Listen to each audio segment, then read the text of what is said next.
Good morning student. आज हम topic जो डिस्कस करेंगे वो टॉपिक है हमारा होमोजेनाइजेशन। आज हम डिस्कस करेंगे होमोजेनाइजेशन के बारे में। कौन कौन से होमोजेनाइजर फार्मास्यूटिकल इंडस्ट्री में इस्तेमाल होते हैं और क्या क्या उनकी वर्किंग, और इसके बाद हमारा मिक्सिंग एंड होमोजेनाइजेशन का चैप्टर कंप्लीट हो जाएगा। अब हम इसकी शुरुआत करते हैं कंटेंट। इसमें हम क्या क्या डिस्कस करेंगे?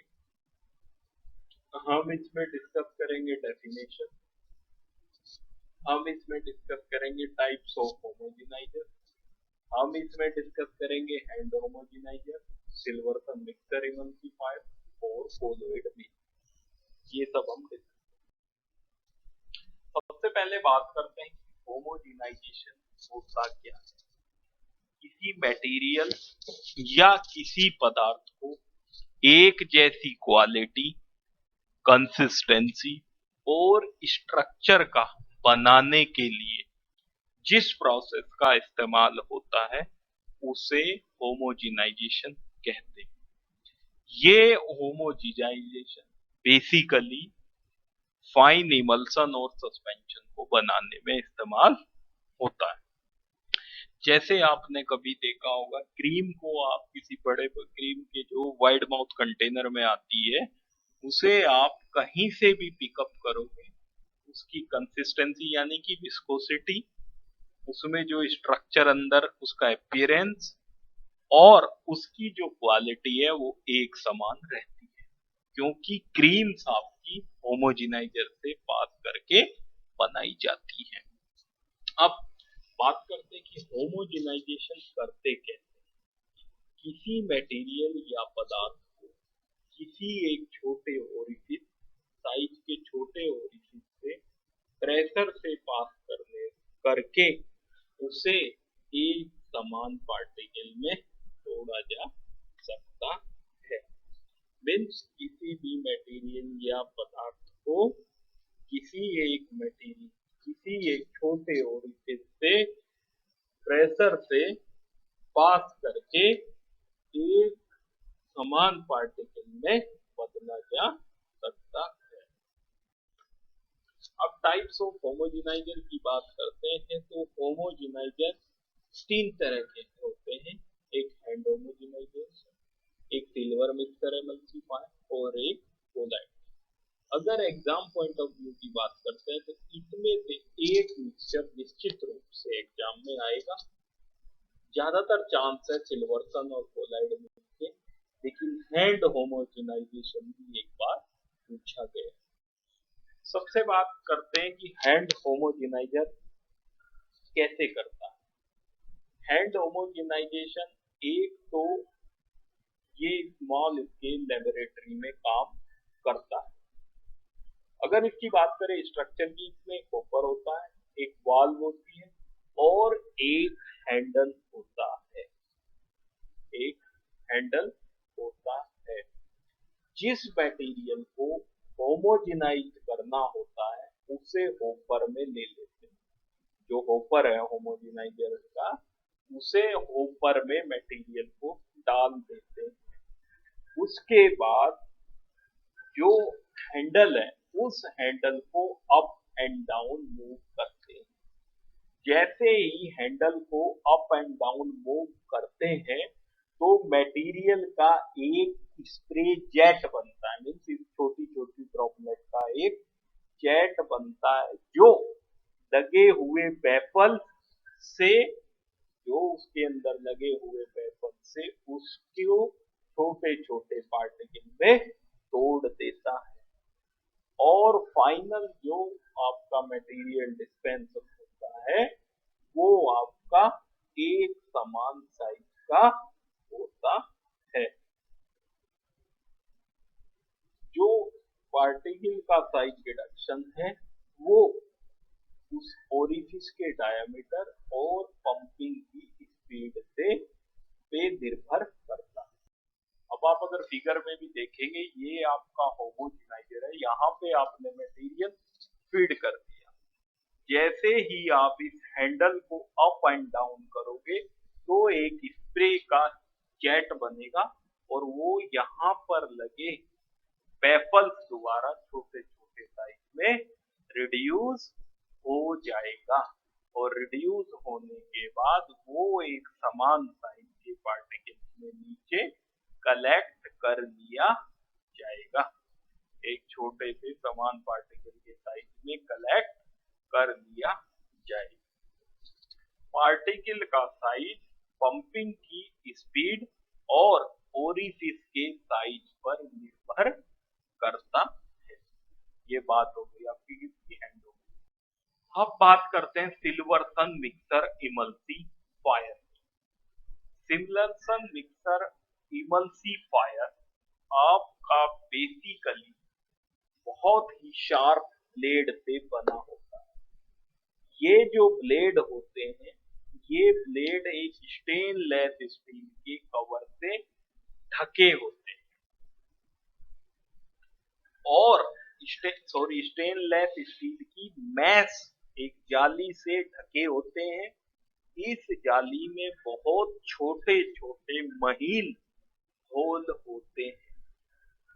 इसके बाद ये पूरी असेंबली एक सेंट्रल शाफ्ट से अटैच होती है और इस सेंट्रल शाफ्ट का दूसरा सिरा इलेक्ट्रिक मोटर से ऊपर कनेक्ट होता है। ये आप देखेंगे, ये आपका इमल्सिफायर हेड है। इसके नीचे बहुत छोटे छोटे ब्लेड लगे हैं। वो ब्लेड एक सीव से कवर हुए हैं। यहाँ पे एक सीव से कवर हुए हैं। उस सीव में बहुत महीन छोटे छोटे होल हैं। ये पूरा जो हेड है ये ऊपर मोटर से कनेक्टेड है। इसके बाद इसकी बात करते हैं वर्किंग की। जिस मटेरियल को आपको होमोजेनाइज करना होगा उसमें इस असेंबली के हेड को रख देते हैं। जैसे ही असेंबली के हेड को इसके अंदर रखकर मोटर को रोटेट करते हैं तो सीव के छोटे छोटे होल से मटेरियल आपके इमल्सन हेड के अंदर आने लगता है। वहां पर ब्लेड्स द्वारा शेयरिंग फोर्स पैदा किया जाता है। Sharing force in particle circular path पर बहुत तेजी से रोटेट करेंगे और आपस में भी टकराएंगे, जिससे उनपे उनका साइज रिड्यूस हो जाएगा। अब जब उसका साइज रिड्यूस हो जाएगा, रिड्यूस होने के बाद एक तो शेयरिंग से रिड्यूस होगा और एक आपके जो उसमें ब्लेड्स लगे हैं उससे ब्रेक हो जाएगा और ब्रेक होने के बाद ये बाहर एक्सपेल हो जाएगा। और इस प्रोसेस को तब तक करते रहते हैं जब तक डिजायर्ड साइज का पार्टिकल आपको प्राप्त ना हो जाए। जब तक डिजायर्ड साइज का पार्टिकल आपको प्राप्त ना हो जाए। अब बात करते हैं कोलाइड मिल की। कोलाइड मिल बेसिकली आपका एक रोटर और एक स्टेटर से बना होता है। इसमें रोटर 3000 से 20000 आरपीएम पर इलेक्ट्रिक मोटर से रोटेट करता है। जो रोटर और स्टेटर के बीच में जो गैप रहता है वो फ्रैक्शन ऑफ मिलीमीटर में रहता है। रोटर जो होता है वो ऊपर के बेस में लगा होता है। ऊपर के बेस में लगा होता है। ऊपर और जो ग्राइंडिंग सरफेस है वो बेसिकली स्टेनलेस स्टील की बनी होती है। स्टेनलेस स्टील की बनी होती है। ये आप देखेंगे, ये इसमें रोटर है और ये आपका स्टेटर। ये आपका जैसे ही मटेरियल फीड होता है, ये जो रोटर है ये आपका जो आपका रोटर है ये 3000 से 20,000 आरपीएम पर रोटेट करता है, जिससे आपके पार्टिकल छोटे छोटे टुकड़ों में टूट जाते हैं।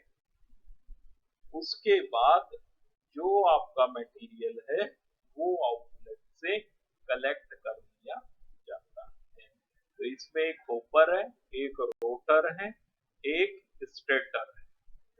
रोटर और स्टेटर के बीच का गैप पार्टिकल की साइज को निर्धारित करता है। जिस मटेरियल को होमोजेनाइज करना होता है उसे हॉपर में भर देते हैं। उसके बाद आपका भर देते हैं। उसके बाद इस रोटर को एक पर्टिकुलर स्पीड पे रोटेट कराते हैं, जिसके बाद आपका पार्टिकल का साइज छोटे छोटे में टूट जाता है। उसके बाद फाइनली आउटलेट से इसके मटेरियल को कलेक्ट कर देते हैं। कोलाइड मिल आपका वेट ग्राइंडिंग में मटेरियल की इस्तेमाल होता है। इससे सस्पेंशन, इमल्शन, क्रीम और ऑइंटमेंट्स बनाए जाते हैं। Thank you very much. ये सब है मिक्सिंग एंड होमोजेनाइजेशन के बारे में। इसके अलावा आपको इस चैप्टर में कोई भी इशू हो, कोई क्वेश्चन हो, कोई क्वेरी हो, आप पूछ सकते हो कभी भी।